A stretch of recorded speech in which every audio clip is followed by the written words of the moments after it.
তাহলে নামাজের শুরুতে আমরা বলি আল্লাহু আকবার, এটার অর্থ কি? আল্লাহু আকবারের অর্থ কি ভাই? আল্লাহ বড় না আল্লাহ সবচেয়ে বড়? আকবার শব্দের অর্থ কিন্তু শুধু বড় না, আকবার মানে কি? সবচেয়ে বড়, যে এর চেয়ে বড় আর হতে পারে না। আল্লাহ সবচেয়ে মহান, সবচেয়ে বড়। আমি হাত তুলে আল্লাহু আকবার বলে যখন সালাত শুরু করছি, তার মানে আমি মুখে ঘোষণা দিচ্ছি আমার ব্যবসা বাণিজ্য, আমার ক্ষেত খামার, আমার ফেসবুকিং, আমার ইউটিউবিং, আমার সোশ্যাল নেটওয়ার্কিং, আমার যত কাজ আছে, আমার যত পেরেশানি আছে, আমার যত যা আছে, এই সব কিছু তুচ্ছ এবং ছোট আমার কাছে সব কিছুর চাইতে বড় ইস্যু এখন এবং সর্বাবস্থায় আমার রব আল্লাহ তাআলা, তিনি ছাড়া আর কেউ আমার মনোযোগ পেতে পারে না। তিনিই সবচেয়ে বড়, সবচেয়ে মহান। অতএব আমার পূর্ণ মনোযোগ, আমার পূর্ণ ধীরস্থিরতা, আমার পূর্ণ আন্তরিকতা, পূর্ণ ভক্তি, ভালোবাসা, সবকিছু সবচেয়ে বড় যিনি, তিনি পাবেন। কারণ এর চাইতে বড় তো আর কেউ নাই যে আমি তাকে মনোযোগ দেব। আল্লাহ তাআলা যদি সবচেয়ে বড় হয়, তাহলে মনোযোগটাও সবচেয়ে বেশি তার হওয়া উচিত। তার জন্য মনোযোগ হওয়া উচিত না? এজন্য আমরা শুরুতে ঘোষণা দিচ্ছি আল্লাহু আকবার, আল্লাহ সবচেয়ে বড়। তাহলে অন্য কোনো কিছু মনে আনবো না। অর্থের দিকে যদি খেয়াল করেন, তাহলে নিজের সঙ্গে নিজে সংগ্রাম করতে সুবিধা হবে। নফসকে, প্রবৃত্তিকে বলতে পারবেন, তুমি না মুখে ঘোষণা দিছো আল্লাহু আকবার, আল্লাহ সবচেয়ে বড়, তাহলে তুমি কিভাবে এখন এই মুহূর্তে নামাজের মধ্যে দোকানের কথা চিন্তা করছো? তুমি কিভাবে এখন ওই অমুকের কথা চিন্তা করছো, তমুকের কথা চিন্তা করছো? আরে ভাই, নামাজের ভিতরে যে বিষয়গুলো নিয়ে তুমি পেরেশান হচ্ছ, যেটা নিয়ে তুমি টেনশন করছো, তোমার কোনো পেরেশানি আছে, এটা নিয়ে চিন্তা করছো, এগুলো সবগুলা যে রবের হাতে, তুমি তো তার সাথে সংযুক্ত হচ্ছ। অতএব ওই সমস্ত চিন্তা না করে রবের সাথে নেটওয়ার্কটা মজবুত করো, পূর্ণ মনোযোগ দাও, তোমার সমস্ত সমস্যার সমাধান রব করে দিবেন ইনশাআল্লাহ। ভাইরা আমার, এই জন্য বুঝতে হবে যে আমি কি বলতেছি। আল্লাহু আকবার মানে আল্লাহ সবচেয়ে। এরপরে আমি হাত বেঁধে সর্বপ্রথম কাজ করি দোয়া ইস্তিফতাহ, নামাজ শুরুর দোয়া। আবু দাউদ এবং তিরমিজি বর্ণিত হাদিসে যে দোয়াটি আছে, সেটি আমাদের সমাজে, আমাদের দেশে বেশিরভাগ মানুষ আমরা পড়ি। সুবহানাকাল্লাহুম্মা ওয়া বিহামদিকা ওয়া তাবারাকা ইসমুকা ওয়া তাআলা জাদ্দুকা ওয়া লা ইলাহা গায়রুক। দেখেন, এই যে সানা, এই যে নামাজ শুরুর দোয়াটা, এটা দেখবেন আপনি অর্থের দিকে খেয়াল করলে অবাক হবেন। সুবহানাল্লাহ, আল্লাহর সাথে কিন্তু আপনি কথা বলছেন, আল্লাহকে আপনি ডেকে ডেকে কথা বলছেন, অ্যাড্রেস করছেন। তো আপনি কাউকে অ্যাড্রেস করছেন আর মনোযোগ তার দিকে নাই, এটা তো অভদ্রতা, এটা তো অসৌজন্যতা, এটা তো বেয়াদবি, এটা তো অসম্মান করার মতো হয়। আপনি যখন এটার অর্থের দিকে খেয়াল করবেন, তখন আপনার নফস অন্যদিকে যেতে পারবে না। নফসকে আপনি বলতে পারেন, তুমি না আল্লাহর সাথে কথা বলছো, তোমার মনোযোগ কিভাবে অন্যদিকে যায়? সাথে সাথে নফসকে আপনি কান ধরে আবার ফেরত আনতে পারবেন। সুবহানাকাল্লাহুম্মা এর অর্থ হলো, হে আমার আল্লাহ, হে আল্লাহ, আমি আপনার পবিত্রতা বর্ণনা করছি। আমি আল্লাহর সাধারণ সৃষ্টি ভাই, আমি মহান রবের পবিত্রতা বর্ণনা করছি। সুবহানাকাল্লাহুম্মা, হে আল্লাহ, আমি আপনার পবিত্রতা বর্ণনা করছি।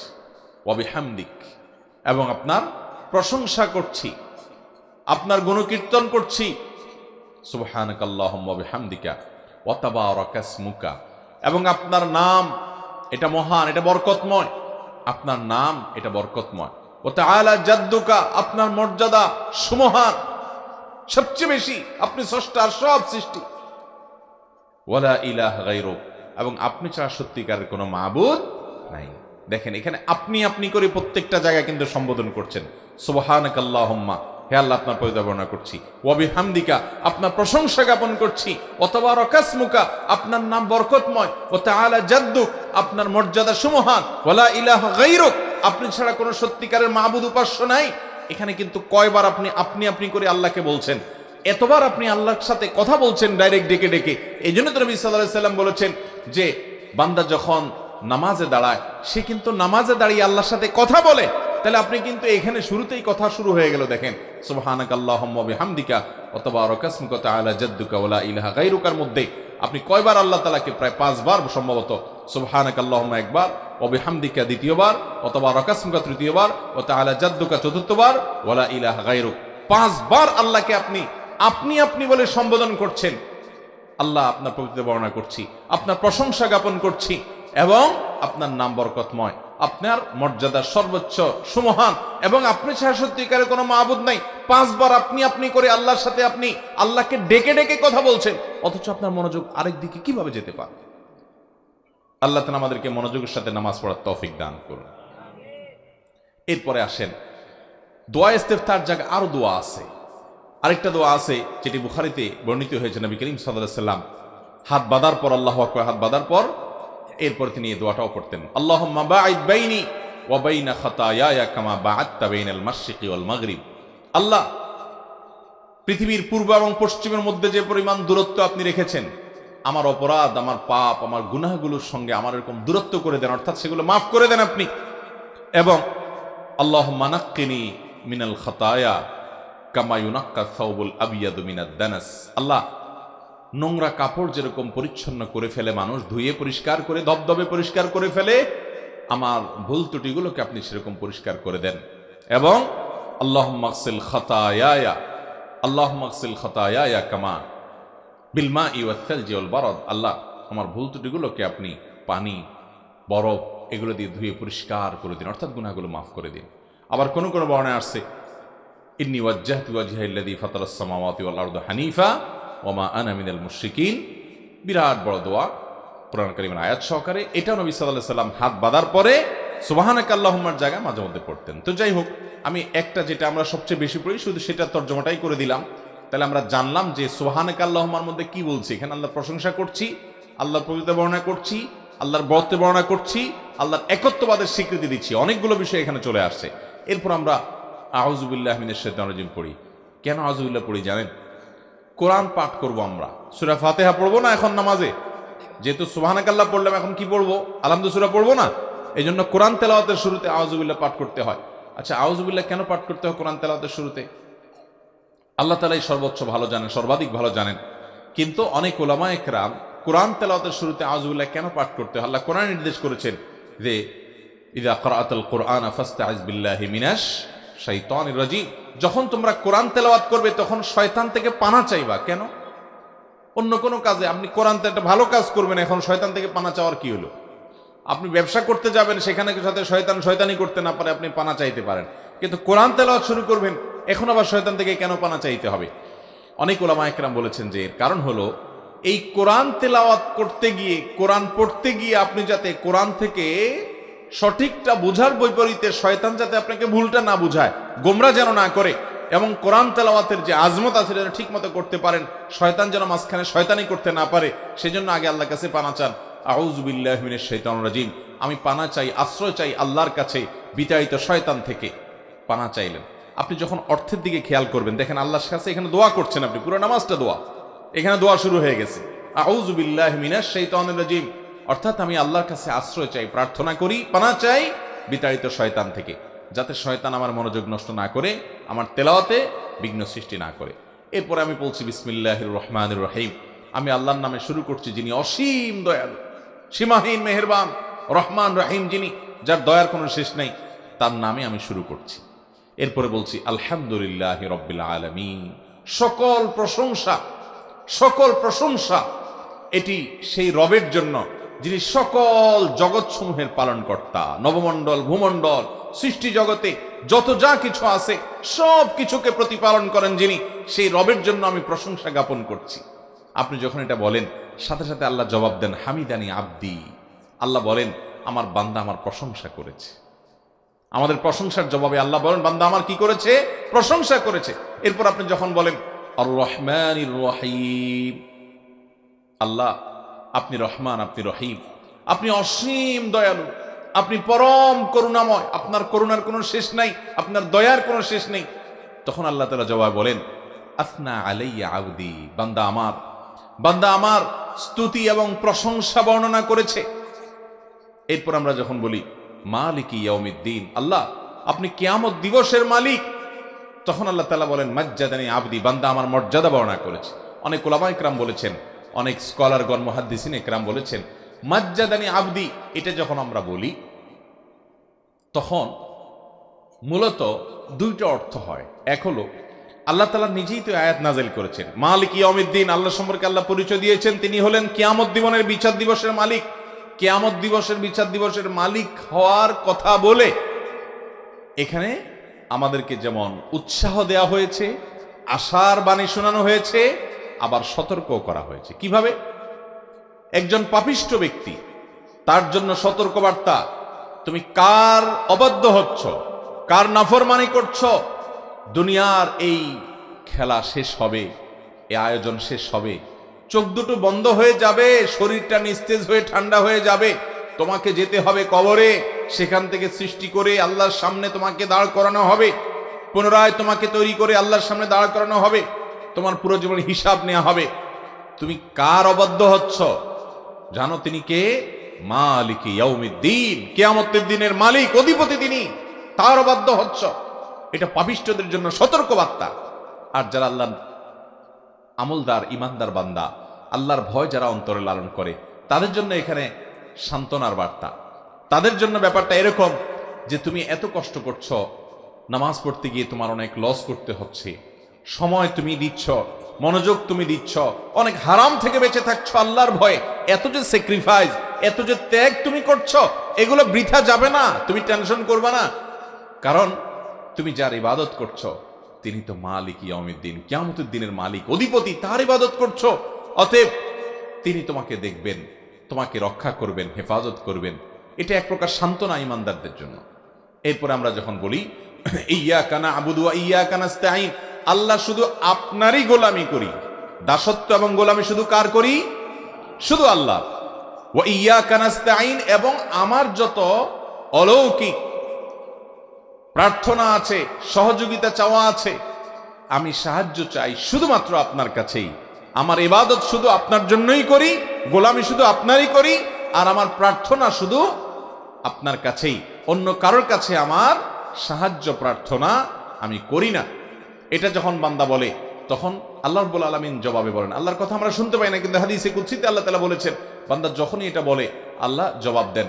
একসাথে লক্ষ লক্ষ কোটি কোটি মানুষ যদি বলে, কোটি কোটি মানুষকে আল্লাহ তাআলা রিপ্লাই দিতে পারেন।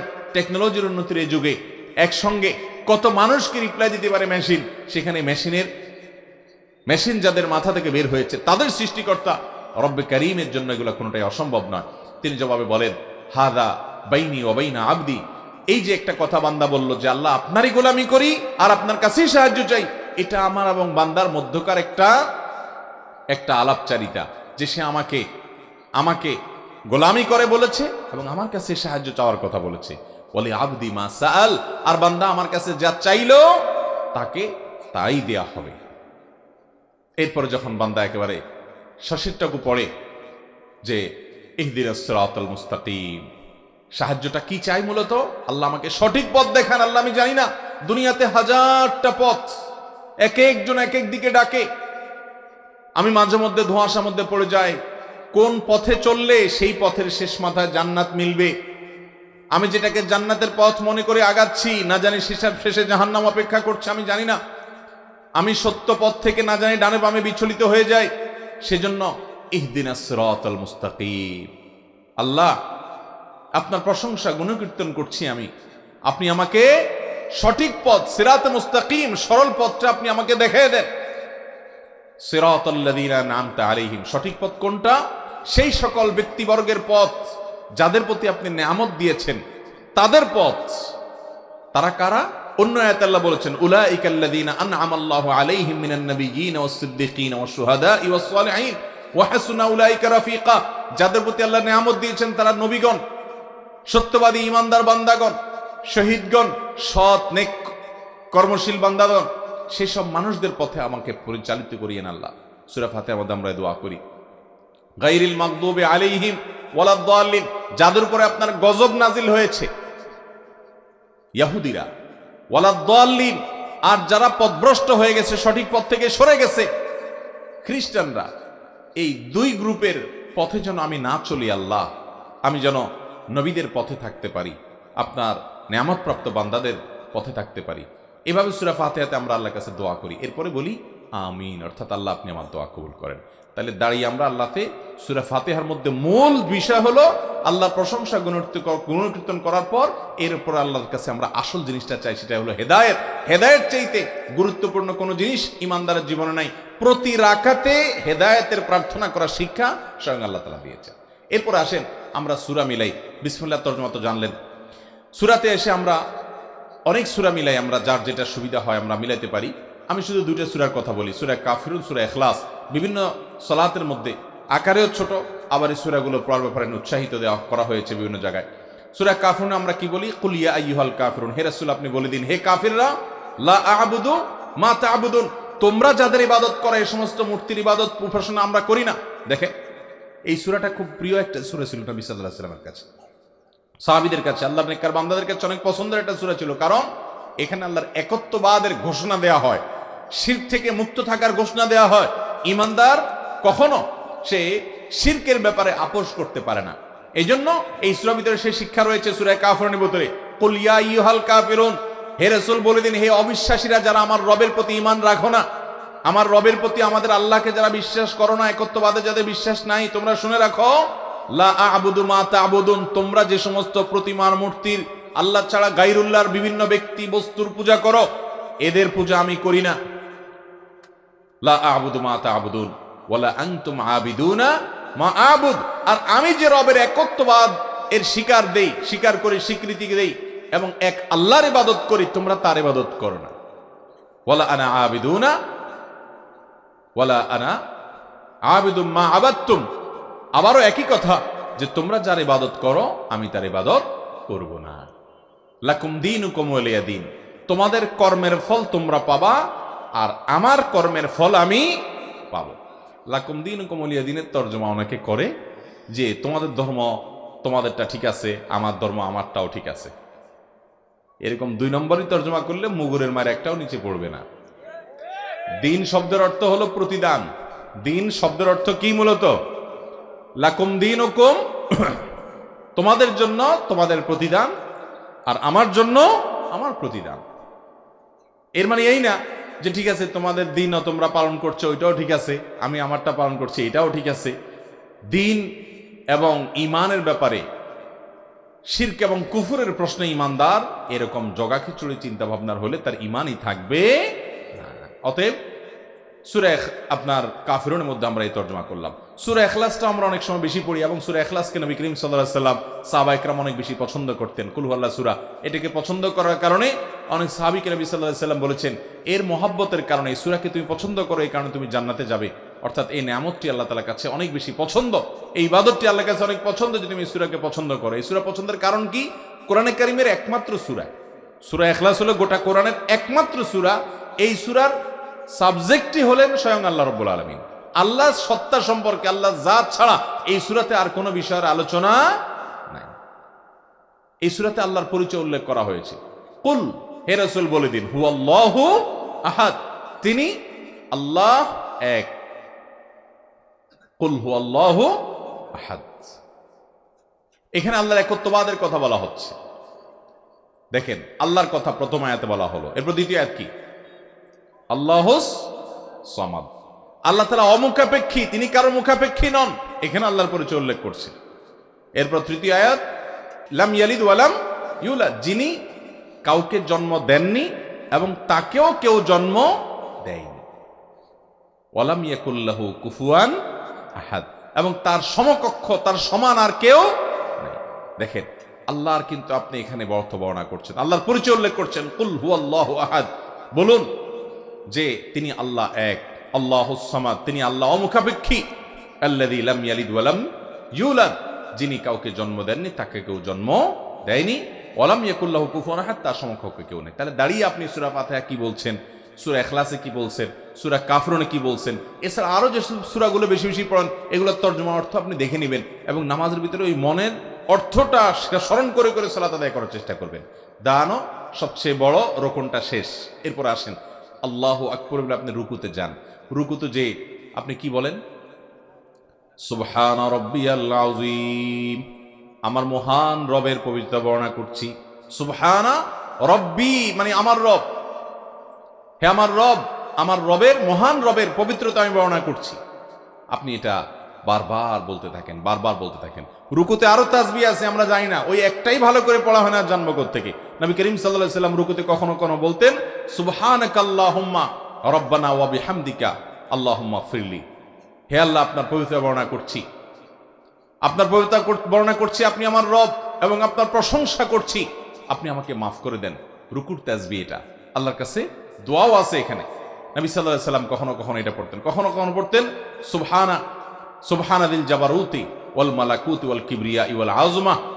কখনো না কখনো নবী সাল্লাল্লাহু আলাইহি ওয়াসাল্লাম আরো দোয়া আছে, আরো তাসবিহ আছে, জিকির আছে, যেগুলো রুকুতে পেশ করতেন। তো আমরা একটাই জানি সুবহান রাব্বিয়াল আযীম, এটাও ধীরস্থিরভাবে পড়তে হবে। অনেকে দেখবেন এটা পড়ে, কেমনে পড়ে, এমন হুলস্থুল ভাবে পড়ে, সুবহান রাব্বিয়াল আযীম, সুবহান রাব্বিয়াল আযীম, সুবহান রাব্বিয়াল আযীম।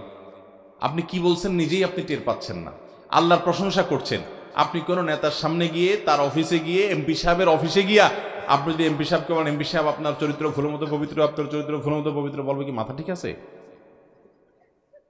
আরে আমার প্রশংসা করতেছে, এটা কেন, কোন ধরনের প্রশংসা করতেছে? সুন্দর করে বলো, নেতা সাহেবের চরিত্র ফুলের মতো পবিত্র। আপনি আস্তে ধীরে বললে তখন নেতা সাহেব খুশি হবে, ঠিক না?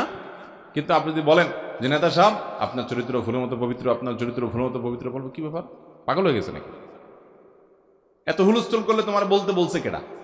ভাইরা আমার, সেখানে রব্বে কারিমের সামনে আপনি আমি তাসবিহ নিবেদন করছি, তার পবিত্রতা জ্ঞাপন করছি। আর নেতার চরিত্র ফুলের মতো না গোবরের মতো, ওইটা আপনি নিজেও জানেন না, পাম্পটে দিতেছেন। কিন্তু আপনি আপনার রবের যে প্রশংসা করছেন, সেখানে তো পবিত্রতার ব্যাপারে কোনো সন্দেহ।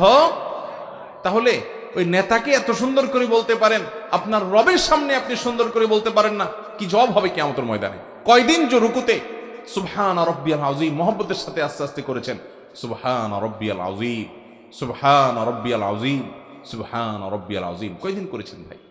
চেষ্টা করবো তো ইনশাআল্লাহ, আস্তে আস্তে ধীরস্থিরতার সাথে। নামাজের রাকাতের সংখ্যা বাড়ানোর দরকার নাই ভাই।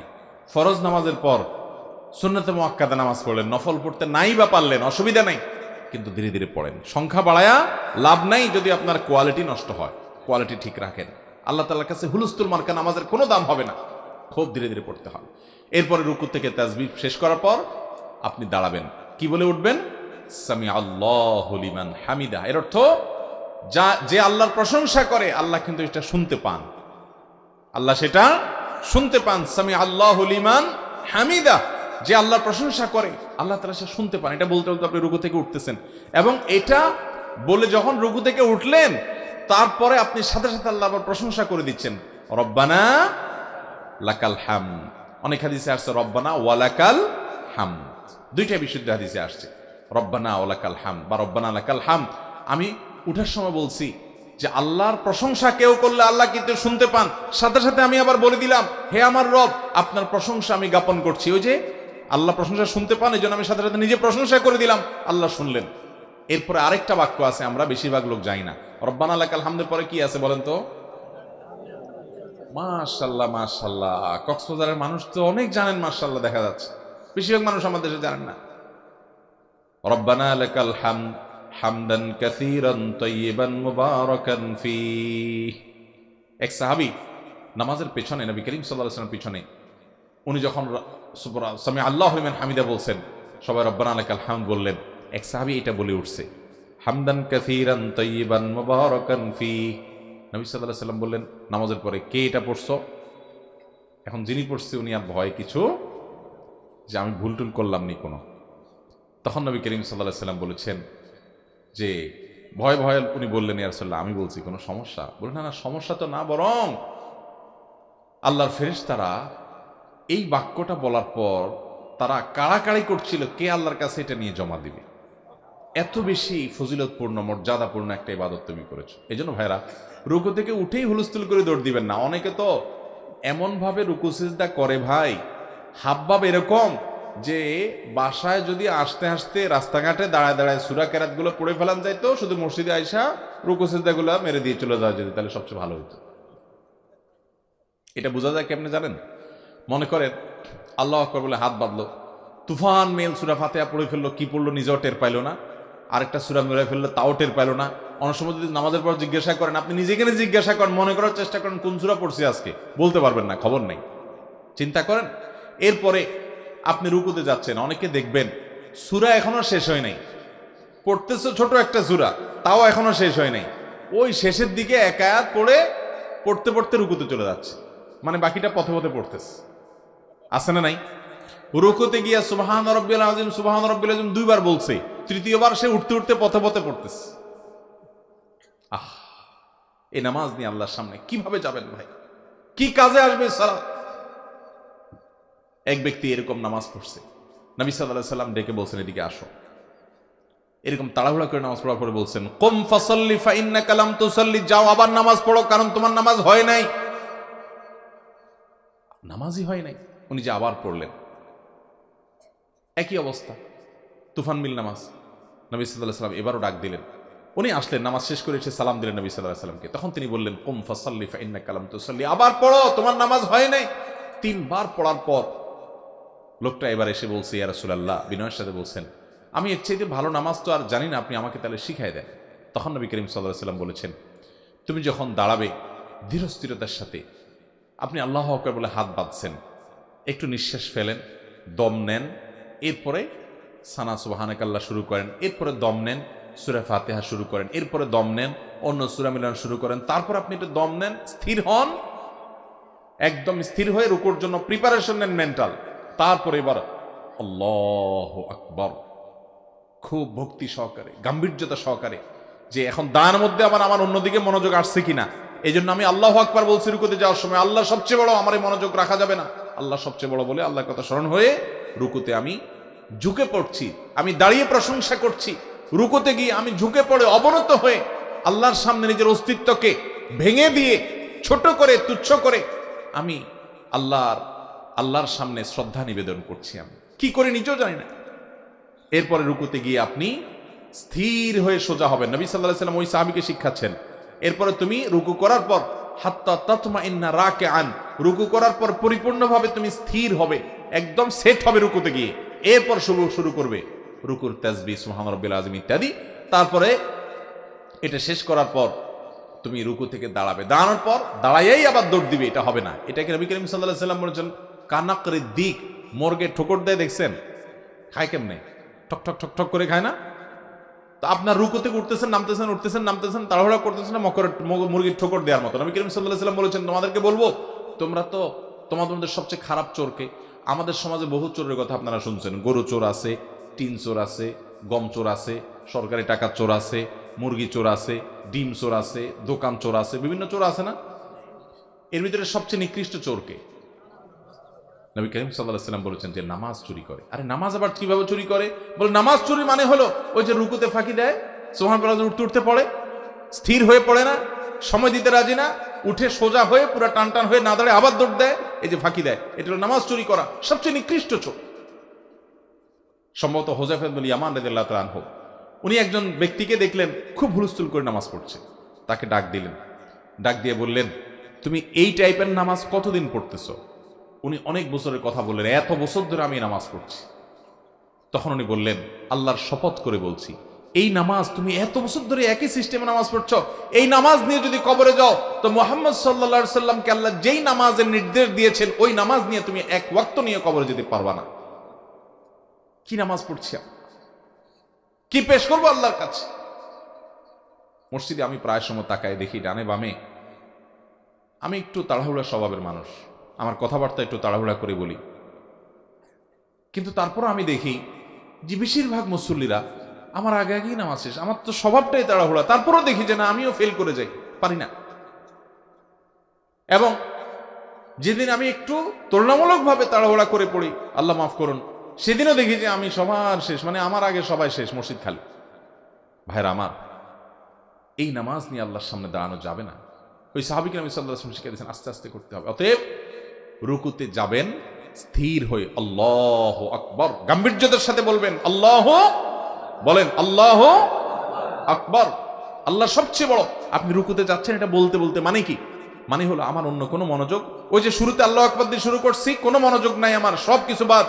এখন আল্লাহকে, আল্লাহর বড়ত্বকে স্বীকৃতি দিয়ে আমি আল্লাহর স্মরণের জন্য প্রবেশ করছি। প্রশংসা করলেন, গুণকীর্তন করলেন, তাসবিহ পেশ করলেন, দোয়া পড়লেন, সানা পড়লেন, সূরা মিলাইলেন। এখন আবার এই লম্বা দাঁড়ানোর মধ্যে আবার শয়তান ওই এদিকে সেদিকে আপনার মন নিয়ে গেছে কিনা, আবার নিজেকে স্মরণ করান যে আমি কিন্তু নামাজে আছি, আল্লাহু আকবার। দোকানের দিকে মন গেছে না, দোকান বড় না, ব্যবসা বড় না, রাজনীতি বড় না, দুনিয়া বড় না, স্বামী স্ত্রীর কোনো ইস্যু, দুনিয়ার কোনো ইস্যু বড় না, আল্লাহ সবচেয়ে বড়, এটা বলে আপনি রুকুতে যাচ্ছেন। তাহলে আপনি আবার রিনিউ করলেন আল্লাহর বড়ত্বের কথাকে, রিনিউ করে মনোযোগ দিয়ে রুকুতে গেলেন। এরপর সুবহান রাব্বিয়াল আযীম আস্তে আস্তে পড়েন। ভাইরা আমার, আল্লাহ শপথ করে বলছি, ধীরে ধীরে নামাজ পড়ার যে স্বাদ, আপনি এক কাজ করেন না, কালকে আপনি পরীক্ষামূলকভাবে 2 রাকাত নামাজ 10 মিনিট টাইম নিয়ে একটু পড়ে দেখেন। আমি শপথ করে বলছি, আপনার জীবনে এক ভিন্ন রকমের স্বাদ পাবেন। চেষ্টা করবেন তো ইনশাআল্লাহ। 2 রাকাত নামাজ পড়বেন মিনিমাম 10 মিনিট সময় নিয়ে, খুব আস্তে আস্তে। আলহামদুলিল্লাহ রাব্বিল আলামিন আর রহমানির রহিম মালিকি ইয়াউমিদ্দিন, অর্থের দিক খেয়াল করে করে বলবেন। এবং আপনি মনে রাখবেন, আপনি আয়াত বলে শেষ করার সাথে সাথে আপনার রব আপনাকে জবাব দিচ্ছেন, কথা হচ্ছে আপনার সাথে। ইয়্যাকা না'বুদু ওয়া ইয়্যাকা নাস্তাইন, সূরা ফাতিহা পড়লেন, সূরা মিলালেন, এরপরে সূরা মিলানোর পরে হুলস্থুল করে দৌড় না, আস্তে আস্তে রুকুতে গেলেন। রুকুতে গিয়ে পিঠ মাথা থেকে কোমর পর্যন্ত বরাবর সোজা করলেন, টান টান করলেন, করে এবার আপনি তাসবিহ পেশ করেন, সুবহান রাব্বিয়াল আযীম, খুব ধীরে ধীরে, সুবহান রাব্বিয়াল আযীম, সুবহান রাব্বিয়াল আযীম। ভাইরা, এরকম যদি আপনি মিনিমাম 3 বারও পড়েন, তারপরও তো আপনার কত সেকেন্ড সময় লাগবে। আর আমাদের তো রুকুতে যাইতে দেরি, উঠতে দেরি নাই। ওই যে পথে পথে পড়ে ফেলে, বাপখানা এমন যে দোয়া দূরত রাস্তাঘাটে পড়ে আসতে পারলে আরো ভালো হইতো। আহা, আচ্ছা ভাই, রুকু থেকে আমরা উঠলাম, সামি আল্লাহু লিমান হামিদা, আল্লাহ শুনেন যে তার প্রশংসা করে, রব্বানা ওয়ালাকাল হামদ, হে আমাদের রব আপনার জন্য প্রশংসা জ্ঞাপন করছি, হামদান কাসীরান তাইয়িবান মুবারাকান ফি, এমন প্রশংসা যেটা অনেক প্রশংসা এবং যেটা পবিত্র এবং বরকতময়, সেই প্রশংসা আপনার জ্ঞাপন করছি আল্লাহ। এটা আমরা রুকু থেকে উঠে নিবেদন করলাম। কতক্ষণ লাগবে এতগুলো কথা বলতে? আস্তে আস্তে যদি বলেন। নবী করিম সাল্লাল্লাহু আলাইহি ওয়াসাল্লাম রুকুতে যে পরিমাণ সময় দিতেন, রুকু থেকে উঠার পর কারিবাম মিনার রুকু, রুকুতে যত সময় থাকতেন প্রায় তার কাছাকাছি সময় দাঁড়া অপেক্ষা করতেন। আমাদের বেশিরভাগ মুসল্লি অবস্থা হলো রুকু থেকে উঠেই আবার দৌড় দেই। ভালো করে মাসআলা শুনে রাখেন, রুকু থেকে উঠে সোজা হয়ে টান টান হয়ে যদি অপেক্ষা না করেন এক তাসবিহ পরিমাণ, বা সোজা হয়ে যদি আপনি না দাঁড়ান, তাহলে সেক্ষেত্রে আপনার নামাজই হবে না। এরকম জটিল একটা ব্যাপার ভাইরা আমার। এরপরে আমরা চলে গেলাম সিজদায়, আল্লাহু আকবার। ওই যে রুকু থেকে উঠলাম, তো এখন আবার আল্লাহর কথা, আল্লাহর বড়ত্বের কথা, যে এর মধ্যে আবার অন্যদিকে মনোযোগ গেল কিনা, আবার রিনিউ করতেছি না, আল্লাহ সবচেয়ে বড়। আমি আগে দাঁড়িয়ে আল্লাহ প্রশংসা করেছি। দেখেন, আপনি ভক্তিটা বোঝার চেষ্টা করেন, নামাজে আমরা কি করি একটু বোঝার চেষ্টা করেন ভাই। দাঁড়িয়ে আপনি আল্লাহর প্রশংসা করছেন, করতে করতে করতে আপনি আবেগে আপ্লুত হয়ে গেছেন। আল্লাহর প্রশংসা করে, গুণকীর্তন করে যে আল্লাহর কাছে আমার যেতে হবে, আমার জাহান্নাম থেকে মুক্তি যার উপরে, যার ফয়সালার উপর নির্ভর করে, তার প্রশংসা করে, কত নেয়ামত দিয়ে তিনি আমাকে রেখেছেন, তার প্রশংসা করে, তার গুণকীর্তন করে, দাঁড়িয়ে দাঁড়িয়ে গুণকীর্তন করতে করতে আমার মধ্যে আবেগ চলে আসছে। আমি এবার রুকুতে চলে গেলাম, দাঁড়িয়ে আর প্রশংসা করতে পারছি না, এবার আমি রুকুতে গিয়ে আল্লাহর পবিত্র বর্ণনা করছি, অর্থাৎ দানও থেকে অবনত হয়ে যাচ্ছি। আমরা দেখেন না, অনেক সময় কারোর কাছে আপনি আবেগে, শ্রদ্ধায়, আপনার মা, আপনার বাবা বা আপনার শ্রদ্ধার কেউ হয়তো কোনো ভুল করেছেন বা কিছু করেছেন, বা তার প্রতি আপনি আবেগ ভালোবাসা নিবেদন করছেন। ভালোবাসার শুরুতে একটা অবস্থা থাকে, হয়তো আপনি সামনে যে দাঁড়িয়ে দাঁড়িয়ে কাঁদেন, এরপর আস্তে করে বসে যান, এরপরে পাওয়াটা ধরে ফেলেন, এভাবে স্টেপে স্টেপে সামনে আগায় না মানুষ। তো নামাজের মধ্যে আপনি দাঁড়িয়ে আল্লাহ প্রশংসা জ্ঞাপন করছেন, তাসবিহ বর্ণনা করছেন, এরপর একটা পর্যায়ে আপনার আবেগের মাত্রা বেড়ে যায়, এবার আপনি আর দাঁড়িয়ে থাকতে পারছেন না, এবার রুকুতে গিয়ে আল্লাহু আকবার বলে নিজের শরীরটাকে অবনত করে দিয়ে, ভেঙে দিয়ে, তুচ্ছ করে নিজেকে আপনি আল্লাহর তাসবিহ পেশ করছেন। এরপরে আবেগ আরো বাড়লো, এবার দাঁড়িয়ে সোজা হয়ে এবার একেবারে পুরো মাটিতে লুটিয়ে পড়ে আপনি সিজদা নিবেদন করছেন, আল্লাহু আকবার বলে সিজদা চলে যাচ্ছেন। সেখানে গিয়ে বলছেন, কি বলছেন? সুবহান রাব্বিয়াল আলা, আমার সবচেয়ে বড় মহান রব, তার পবিত্রতা বর্ণনা করছে। এখানে নবী সাল্লাল্লাহু আলাইহি ওয়াসাল্লাম আরো কিছু দোয়া আছে, সুবহানাকাল্লাহুম্মা রাব্বানা ওয়া বিহামদিকা আল্লাহুম্মা গফিরলি, হে আমার রব আপনার পবিত্রতা বর্ণনা করছি, আপনার প্রশংসা জ্ঞাপন করছি, আপনি আমাকে মাফ করে দেন। সিজদায় নবী সাল্লাল্লাহু আলাইহি ওয়াসাল্লাম দোয়া করতেন। এবং আপনারা জানেন, সহিহ মুসলিমের হাদিসে আসছে, নবী করিম সাল্লাল্লাহু আলাইহি ওয়াসাল্লাম বলেছেন, বান্দা আল্লাহর সবচেয়ে কাছে যেতে পারে কখন জানেন? সিজদা গেলে সবচেয়ে কাছে যেতে পারে। আপনি যদি চান একেবারে আল্লাহর সবচেয়ে কাছাকাছি গিয়ে আমার মনের কিছু কথা বলবো, তো আপনি সাধারণ দোয়া করেন না, সিজদা লুটায় পড়েন। শেখ আয়েজ আল কারনি, সৌদি আরবের বড় বিশ্ববিখ্যাত স্কলার, তিনি বলেছেন, আসমানের দরজা, আরশে আজিমের যাওয়ার দরজা কোথায় জানেন? ওই রকেট দিয়ে যাইতে পারবেন না। আরশে আজিমের যাওয়ার দরজা হলো নিচে মাটিতে, অর্থাৎ সিজদায়। আপনি এখানে সিজদা দিলে এটা আরশে আজিমে পৌঁছে যায়, আল্লাহ সবচেয়ে কাছাকাছি যেতে পারে বান্দা, দোয়া করার জায়গা। এই জন্য সিজদাতে ভক্তি সহকারে, ভালোবাসা সহকারে তাসবিহ নিবেদন করেন, আস্তে আস্তে সুবহান রাব্বিয়াল আলা 3 বার। এরপরে উঠে বসেন, আল্লাহু আকবার। আল্লাহু আকবার করে বসার পর এখানে একটা দোয়া আছে, বলতে পারেন আপনারা? বলেন তো। আল্লাহুম্মা গফিরলি ওয়ারহামনি ওয়াহদিনি ওয়াআফিনি ওয়ারজুকনি। এই দোয়াটা কয়েক হাদিসে কয়েক রকম আছে, যে কোনোটা পড়লেই হবে। ওয়ারফানি আছে, ওয়াজবুরনি আছে, ওয়ারজুকনি আছে, ওয়াআফিনি আছে। সবগুলো যদি একসাথে করেন তাহলে আল্লাহুম্মা গফিরলি ওয়ারহামনি ওয়াআফিনি ওয়ারফানি ওয়াজবুরনি ওয়ারজুকনি। আর রব্বিও আছে কোন কোন হাদিসে, রব্বিটা পড়লেও হবে। রব্বি গফিরলি ওয়ারহামনি ওয়াআফিনি ওয়ারফানি ওয়াজবুরনি ওয়ারজুকনি। এখানে কি চাওয়া হয়েছে জানেন? সব চাওয়া হয়ে গেছে। দুনিয়াতে আল্লাহর কাছে যা পেশ করবেন, দুই সিজদার মাঝখানে সব চাওয়া হয়ে গেছে। আল্লাহুম্মা গফিরলি, আল্লাহ আমাকে মাফ করে দেন। ওয়ারহামনি, আমার প্রতি রহম করেন। ওয়ারজুকনি, আমাকে রিজিক দান করেন। ওয়াআফিনি, আমাকে প্রশান্তি দান করেন, সুখ দান করেন। ওয়াজবুরনি, আমার ক্ষতিপূরণ করে দেন। এবং ওয়াহদিনী, আমাকে হেদায়েত দান করেন, সঠিক পথ দেখান। তাহলে দুই সিজদার মাঝখানে দোয়া পড়বো তো ইনশাআল্লাহ। ধীরে ধীরে পড়বেন, এগুলো সব দোয়া কিন্তু। এরপর আবার সিজদায় গেলেন, সিজদা থেকে উঠে বসলেন শেষ বৈঠকে। শেষ বৈঠকে বসে আপনি কি বলছেন? আত্তাহিয়াতু লিল্লাহ। এখানেও কিন্তু রুকুর মতো মনে রাখতে হবে। হুলস্থুল করে যাইতে যাইতে সিজদা, অনেকে আল্লাহু আকবার বলা শেষ, সিজদার তাসবিহ কপাল মাটিতে ফ্লোরে রাখার আগে আগে সিজদা তাসবিহ পড়া শুরু হয়ে যায়। আবার উঠার সময় উঠারটা উঠতে উঠতে শুরু করে, অর্থাৎ পথে পথে দুই তাসবিহ সেরে ফেলে, আর সিজদা গিয়ে এক তাসবিহ দেয়। আছে না এরকম শর্টকাট নামাজি ভাইরা আমার? সিজদা গিয়ে স্থির হবেন, তারপরে এবার শুরু করবেন। এভাবে যদি পড়েন, অটোমেটিক আপনার 4 রাকাত নামাজে না হইলেও 10 মিনিট সময় লেগে যাবে। আল্লাহ আমাকে আপনাকে এরকম সুন্দর নামাজ পড়ার তৌফিক দান করেন। ভাইরা আমার, আমি আবারও বলছি, এই পদ্ধতিতে যেভাবে বলছি, আপনি ধীরে ধীরে নামাজ পড়ে 4 রাকাত নামাজ পড়ার পর আপনার নিজের ভিতরে একটা ফিলিংস হবে। দেখেন, খেয়াল করেন যে অনুভূতিটা হবে, এই অনুভূতিটা অবর্ণনীয় থাকবে। আপনি আর এই নামাজ ছাড়তে চাইবেন না। চেষ্টা করবেন তো ইনশাআল্লাহ। তাহলে সিজদা গিয়ে আপনি তাসবিহ করলেন, এখন উঠে বসলেন, শেষ বৈঠক। আত্তাহিয়াতু লিল্লাহ ওয়াসসালাওয়াত ওয়াত-তাইয়্যিবাত। সকল মৌখিক ইবাদত, সকল শারীরিক ইবাদত মুখ দিয়ে উচ্চারণ করে আল্লাহর যে ইবাদত করা যায়, শরীর দিয়ে হাত পাও দিয়ে যে আল্লাহর ইবাদত করা যায়, এবং ওয়াত-তাইয়্যিবাত, আর্থিক টাকা পয়সা খরচ করে যত ইবাদত করা যায়, এই সবগুলো কার জন্য? আল্লাহর জন্য। কোনো পীর সাহেবের জন্য না, কোনো মাজারের জন্য না, কোনো ব্যক্তির জন্য না। এগুলো সবগুলো কার জন্য নিবেদন করছি? আল্লাহর জন্য। তাওহীদবাদী মুসলমান। আত্তাহিয়াতু লিল্লাহ ওয়াসসালাওয়াত ওয়াত-তাইয়্যিবাত। আসসালামু আলাইকা আইয়ুহান নাবিয়্যু। হে রাসূল, আপনার প্রতি আল্লাহর শান্তি বর্ষিত হোক। আসসালামু আলাইনা, এবং আমাদের প্রতি শান্তি বর্ষিত হোক। ওয়া আলা ইবাদিল্লাহিস সালিহিন, এবং আল্লাহর সকল নেককার বান্দাদের উপর শান্তি বর্ষিত হোক। আসসালামু আলাইনা ওয়া আলা ইবাদিল্লাহিস সালিহিন। এরপরে কি? আশহাদু আল্লা ইলাহা ইল্লাল্লাহ। আমি সাক্ষ্য দিচ্ছি আল্লাহ ছাড়া সত্যিকারের কোনো মাবুদ নাই, ইবাদতের উপযুক্ত আর কেউ নাই, এটা সাক্ষ্য আমি দিচ্ছি। ওয়া আশহাদু আন্না মুহাম্মাদান আবদুহু ওয়া রাসূলুহু, এবং আমি আরো সাক্ষ্য দিচ্ছি যে মুহাম্মদ তিনি আল্লাহর গোলাম এবং রাসূল। এরপর আপনি দুরূদ পড়তেছেন, আসল মুহাব্বতের জিনিসটা। আল্লাহুম্মা সাল্লি আলা মুহাম্মাদ। আল্লাহ আপনি রহমত নাজিল করেন মুহাম্মদের উপরে, কারণ তার মাধ্যমে আমরা হেদায়েত পেয়েছি, জান্নাতের পথ পেয়েছি। আল্লাহুম্মা সাল্লি আলা মুহাম্মাদ। আল্লাহ মুহাম্মাদের উপর আপনি রহমত নাজিল করেন। ওয়া আলা আলি মুহাম্মাদ, তার পরিবারের উপর রহমত নাজিল করেন।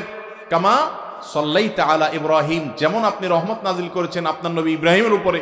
ওয়া আলা আলি ইব্রাহিম, এবং তার পরিবারের উপরে অনেক বরকত দিয়েছেন, এজন্য তাদের বংশে নবী রাসূল হয়েছে। আমার নবীর প্রতি এবং তার পরিবারের প্রতি আপনি রহমত নাজিল করেন। ইন্নাকা হামিদুম মাজিদ, কারণ আপনি প্রশংসিত এবং আপনি মর্যাদাবান, আপনি মর্যাদার অধিকারী, প্রশংসার অধিকারী। এরপর আল্লাহুম্মা বারিক আলা মুহাম্মাদ। আল্লাহ মুহাম্মাদের উপর আপনি বরকত দেন, কল্যাণ দেন। ওয়া আলা আলি মুহাম্মাদ, এবং তার পরিবারের প্রতি আপনি বরকত দান করেন। কামা বারাকতা আলা ইব্রাহিম, যেমন বরকত দিয়েছেন আল্লাহ আপনার নবী ইব্রাহিমের প্রতি। ওয়া আলা আলি ইব্রাহিম, এবং তার পরিবারের প্রতি। তারপর ইন্নাকা হামিদুম মাজিদ, নিশ্চয় আপনি প্রশংসা এবং মর্যাদার অধিকারী। এরপর আসেন আসলটা, সর্বশেষ ফিনিশিং। এটা আমরা বেশি মানুষ জানি না। পুরো নামাজে মনোযোগ রাখতে না পারেন, এই জায়গায় আপনার মনোযোগ আসতেই হবে। সেটা কি? কারণ আপনি এখন নামাজের শেষ বৈঠকে সালামের আগে দোয়া কবুল হয়। বুখারীর হাদিসে আসছে, নবী সাল্লাল্লাহু আলাইহি ওয়াসাল্লাম বলেছেন, সুম্মা লিয়াতাখায়্যার মিনাদ দুআই মা শা। নামাজের শেষ বৈঠকে আত্তাহিয়াত এবং দুরূদ পড়ার পর বান্দা যেন তার মনে সব চাওয়া পেশ করে। অবশ্য দোয়া মাসুরা হতে হবে, হাদিসে বর্ণিত দোয়া হতে হবে। এটা যেন সে আল্লাহর কাছে পেশ করে। আমরা দোয়া মাসুরা একটা জানি, অথচ এখানে নবী সাল্লাল্লাহু আলাইহি ওয়াসাল্লাম আরো দোয়া পড়তেন। যেটা আমরা জানি সেটা তর্জমা করি। কি পড়ি আমরা সেটা জানার চেষ্টা করি।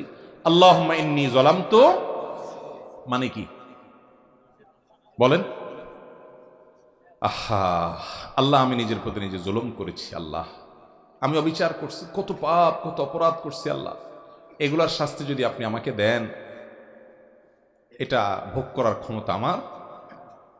দুনিয়াতে যদি পাকড়াও করেন আমি শেষ আল্লাহ। জাহান্নামের যে বিবরণ আপনার কোরআন থেকে জেনেছি, নবীর হাদিস থেকে জেনেছি আল্লাহ, সেখানে মরণও হবে না, মানুষ মরতে চাইলেও মরতে পারবে না, সে শুধু কষ্ট ভোগ করতে থাকবে জাহান্নামে। আল্লাহুম্মা ইন্নী যালামতু নাফসি, আল্লাহ আমি নিজের প্রতি নিজে অনেক অবিচার করছি। এই নামাজ যে পড়লাম আল্লাহ, এই নামাজের মধ্যে অনেক অবিচার করলাম, মনটা ধরে রাখতে পারি নাই, তাড়াহুড়া করছি, কত ত্রুটি করছি আল্লাহ। আল্লাহুম্মা ইন্নী যালামতু নাফসি, হে আল্লাহ আমি নিজের প্রতি নিজে জুলুম করেছি আল্লাহ। আল্লাহুম্মা ইন্নী যালামতু নাফসি, এরপরে কি? জুলমান কাসীরা, অল্প স্বল্প জুলুম না আল্লাহ, অনেক জুলুম, নিজের পায়ে নিজে কুড়াল মারছে আল্লাহ, অনেক মারছে। ভাইরে, এই কথাটা কিয়ামতের দিন বহুত বলবেন, আমরা বলবো, সেদিন বলে আর কোনো কাজ। এই জন্য আগে ভাগে একটু মনোযোগ দিয়া বলেন, মন্ত্রের মতো পড়ে চলে যায় না। আল্লাহুম্মা ইন্নী যালামতু নাফসি জুলমান কাসীরা, সেদিন যখন জাহান্নাম দেখবেন, সেদিন যখন আযাব দেখবেন, সেদিন যখন সমস্ত পরিণতি দেখবেন, সেদিন চিৎকার করে বলবেন আল্লাহ আমি অনেক অন্যায় করে ফেলেছি, আমি সরি। লাভ নাই সেদিন আর বলে। এই জন্য দুনিয়াতে বলে নেন, প্রতি নামাজে বিশেষ বৈঠকে এই জায়গায় এসে একটু থেমে যান।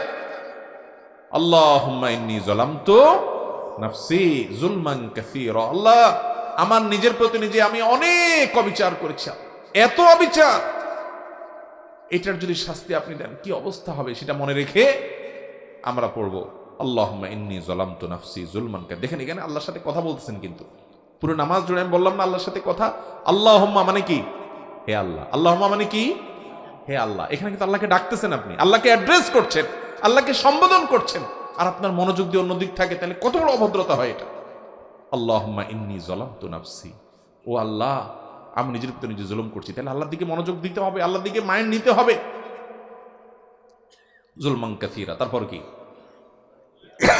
ওয়ালা ইয়াগফিরুয যুনুবা ইল্লা আনত, আর পাপাচার যত অপরাধ আমি করছি এগুলো আপনি ছাড়া কেউ মাফ করার ক্ষমতা কারোর ক্ষমতা নাই। দুনিয়াতে দালাল দিয়া, মামু দিয়া, খালু দিয়া বহুত পার হওয়ার রাস্তা আছে, কিন্তু মালিকের কাছে মাপ, মালিক না করলে কোনো মামু খালু দিয়া পাওয়া যাবে।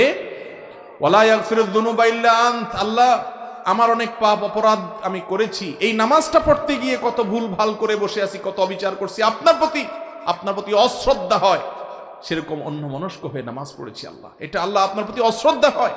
আপনার সাথে কথা বলছি, মনোযোগ আমার অন্যদিকে, কত জুলুম আমি করেছি, পুরো নামাজ জুড়ে কত কিছু হয়েছে। ওয়ালা ইয়াগফিরুয যুনুবা ইল্লা আনতা, আমার এই পাপাচারগুলো আপনি ছাড়া কেউ মাফ করতে পারেন না। ফাগফিরলি, অতএব এবার আসল কথা এবার, অতএব ফাগফিরলি, আল্লাহ আমাকে মাফ করে দেন। মাগফিরাতাম মিন ইনদিক, আপনার নিজে থেকে আপনি মাফ করে দেন। ফাগফিরলি মাগফিরাতাম মিন ইনদিক ওয়ারহামনি, এবং আমার প্রতি আপনি রহম করেন, একটু মায়া করেন আল্লাহ। ইন্নাকা আনতাল গফুরুর রহিম, কারণ আপনি ক্ষমাশীল, আপনি বলেছেন, আপনি দয়ালু, আপনি বলেছেন, অতএব আপনি আমাকে মাফ করে দেন, আমার প্রতি দয়া করেন। এই জায়গায় নবী করিম সাল্লাল্লাহু আলাইহি ওয়াসাল্লাম আরেকটা দোয়া পড়তেন, আল্লাহুম্মা ইন্নী আউযু বিকা মিন আযাবিন নার, আল্লাহ আমি আপনার কাছে জাহান্নামের আযাব থেকে পানাহ চাই, ওয়া আযাবিল কবর, কবরের আযাব থেকে পানাহ চাই, ওয়া আউযু বিকা মিন ফিতনাতিল মাহইয়া ওয়াল মামাত, জীবন এবং মরণের যত ফিতনা আছে, বিভ্রান্তি আছে, ধোঁয়াশা আছে, ঈমান নষ্ট হয়, মানুষ বিপথে চলে যায়, সেগুলো থেকে আমি পানাহ চাই। ওয়া আউযু বিকা মিন ফিতনাতি মাসিহিল দাজ্জাল, এবং দাজ্জালের ফিতনা যখন আসবে, যদি আমি বেঁচে থাকি, সেটা থেকে যেন আমি পানাহ পাই। সেই ফিতনা দেখে অনেকে বেঈমান হয়ে যাবে, তাকে আল্লাহ মনে করে ঈমান হারা হয়ে যাবে, ধোঁয়াশা পড়ে যাবে, আমাকে আপনি সে সময় হেফাজত করেন। এই দোয়া শেষ করলেন, এরপর আপনি সালাম দিচ্ছেন, আসসালামু আলাইকুম ওয়া রাহমাতুল্লাহ, তোমাদের প্রতি আল্লাহর রহমত এবং সালাম বর্ষিত হোক, আসসালামু আলাইকুম ওয়া রাহমাতুল্লাহ আপনি বললেন, পরিপূর্ণভাবে কাঁধের দিকে ফিরে, একদম পুরো ঘাড় ফিরিয়ে, তারপর আসসালামু আলাইকুম ওয়া রাহমাতুল্লাহ, আবার ঘাড়ে ফিরিয়ে আসসালামু আলাইকুম ওয়া রাহমাতুল্লাহ বললেন। নামাজ শেষ। নামাজ শেষ করার পর নবী করিম সাল্লাল্লাহু আলাইহি ওয়াসাল্লাম 3 বার ইস্তেগফার পড়তেন। কি পড়তেন? আস্তাগফিরুল্লাহ, আস্তাগফিরুল্লাহ, আস্তাগফিরুল্লাহ। আচ্ছা বলেন তো, আস্তাগফিরুল্লাহর মানে কি? এটার অর্থ কি? আল্লাহর কাছে ক্ষমা চাই। তো এতক্ষণ ধরে কি পাপ করছে যে এখন ক্ষমা চাবে? কিরে ভাই, পাপের কাজ, অপরাধের কাজের পরে না মানুষ ক্ষমা চায়, কিন্তু পড়লেন নামাজ ভালো কাজ, এখন আলহামদুলিল্লাহ না পড়বেন, কিন্তু আপনি ক্ষমা চাচ্ছেন কেন? কারণ নামাজের ভিতরে বহুত ভুল ত্রুটি, ওই যে মনোযোগ নষ্ট হয়ে গেছে, তাড়াহুড়া করে ফেলেছি, এই জন্য আল্লাহর কাছে ক্ষমা চাচ্ছি, আস্তাগফিরুল্লাহ আস্তাগফিরুল্লাহ আস্তাগফিরুল্লাহ। এরপরে অন্যান্য দোয়া দুরূদ পড়তে হবে। অতএব এই নামাজের শুরু থেকে শেষ পর্যন্ত সালাতে আমরা কি বলি, আমি অর্থটা শুধু বলার চেষ্টা করলাম, আমার একবার বলাতে আপনাদের মুখস্থ হয়ে যাবে না, কিন্তু আপনারা সবাই নামাজে যে দোয়া দুরূদ পড়েন, যে সূরা কেরাত পড়েন, যে তাসবিহ এবং তাকবীর উচ্চারণ করেন, এগুলো সবগুলোর অর্থ মুখস্থ করবেন তো ইনশাআল্লাহ? এগুলো আপনি অনলাইনে পেয়ে যাবেন, আপনি মুখস্থ করার চেষ্টা করেন। এগুলো মুখস্থ করলে কি হবে, আপনি কি বলছেন সেটার অর্থ বুঝবেন, অর্থের দিকে তাকায় তাকায় পড়লে আপনার মনোযোগটা ধরে রাখতে পারবেন। আপনি যদি কিছুই না বুঝেন, আপনি মনোযোগ ধরাটা কঠিন হবে। যদিও নামাজের মনোযোগ ধরে রাখার জন্য আরো অনেকগুলো ডিউটি আছে, একটা ডিউটি শুধু আজকে বললাম, আবার কোনো মাহফিলে ইনশাআল্লাহ অন্য আরেকটা ডিউটির কথা বলবো। রব্বে করিমের কাছে, আরশে আজিমের মালিকের কাছে নিবেদন করি, আল্লাহ আমরা গুনাহগার বান্দা, তুমি আমাদেরকে সেরকম নামাজ পড়ার তৌফিক দাও যে নামাজ তোমার রাসূল পড়েছেন, তোমার সাহাবীরা পড়েছেন, তোমার প্রিয় বান্দারা পড়েছেন। আল্লাহ সেই নামাজটা পড়ার তৌফিক আমরা চাই। আল্লাহ যেন আমাদের সেরকম সালাত আদায় করার তৌফিক দান করেন, যে সালাতে আমাদের জীবন যাবে, মনোযোগ যাবে না, যে সালাতের সাথে আমরা তাড়াহুড়া করব না। ভাই, সব জায়গায় তাড়াহুড়া চলে না। প্রধানমন্ত্রীর সাথে সাক্ষাৎ করতে গিয়ে, প্রেসিডেন্টের সাথে সাক্ষাৎ করতে গিয়ে যদি হুলস্থুল করেন, অসৌজন্যমূলক কোনো আচরণ করেন, তাহলে আপনার খবর থাকতে পারে, বিপদ হতে পারে। আরশে আজিমের মালিকের সাথে দৈনিক 5 বার সালাতে গিয়ে হক নষ্ট করছি। আল্লাহ তাআলা আমাদেরকে সঠিক সুন্দরভাবে সালাত আদায় করার তৌফিক দান করুন। চেষ্টা করব তো ইনশাআল্লাহ। আল্লাহ রাব্বুল আলামিন আপনাকে আমাকে আমাদের নামাজগুলোকে মরার আগে ঠিকঠাক করে নিয়ে যাওয়ার তৌফিক দান করেন। ভাই, আমি নিজে নামাজে কি পড়ি সেটার অর্থ জানি আলহামদুলিল্লাহ। আমি কোরআন হাদিসের ভাষা, আরবি ভাষা আমি জানি আলহামদুলিল্লাহ, চেষ্টা করি আমি। কিন্তু তারপর আমি দেখছি কিছু ভাই আছেন, কিছু আলেম আছেন, যে ওলামা একরামের নামাজ অনেক সুন্দর। আমি তাকায় থাকি যে আল্লাহ, আমার নামাজটা এরকম সুন্দর করতে পারতাম।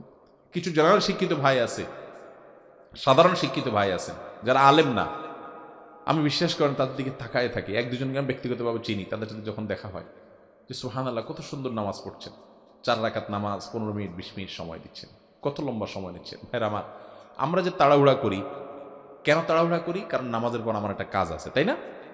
ওই কাজ কার হাতে? তো যার হাতে কাজ, আপনি তো তার সামনে দাঁড়ায় আছেন, আপনি তার দিকে পরিপূর্ণ মনোযোগ দেন না, সব তো এখানেই সমাধান হবে। আল্লাহ আমাদেরকে বুঝার তৌফিক দান করুন।